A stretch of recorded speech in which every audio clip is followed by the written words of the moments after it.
So I'll be unboxing Spring Adventure for Nursery from FlintoClasses.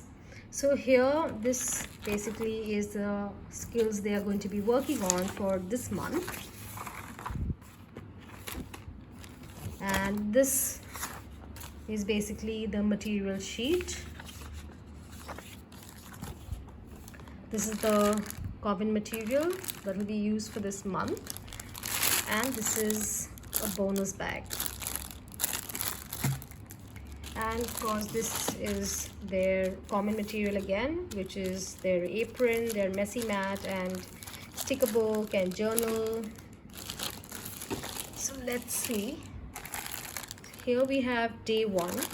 So day one basically holds like a paper cup. It has some crushed paper in it.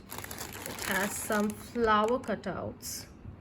Also has a dropper. Has a few colors also inside, and a few colorful sticks. Yeah, so this is day one. Then we have day two. Again, it has some cutouts of some bees and beetle or ladybug, and you see some flowers, and they have a lace. I think maybe you'll have to put it together.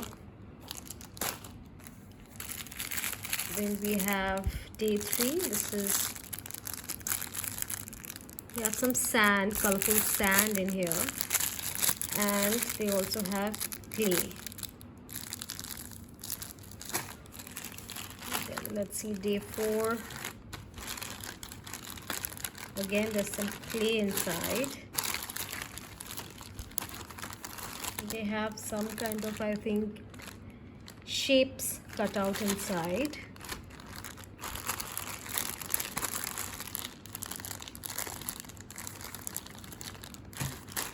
Maybe we'll have to make an insect. Looks like insect eggs. Okay, then we have day six. See, like a caterpillar. Then they have like a chart paper kind of thing inside. Maybe it's like a cutout of an insect, more like a dragonfly. Oh no, it also has some pom-poms. I think that's probably teaching them how to count. Right, then is day seven. There's a storybook in it, and it has some bubble wrap. Okay, day eight. It's like a puzzle. So day nine, again, I think it's some number. Okay, yeah, and it has a lace in it. This is day 10. It has some insect or fly cutouts. It has some woolen threads inside. I think it must be some kind of game. Few things that you can make from here. Okay. And then we have day 11. So yeah, this is what comes with day 11 bag.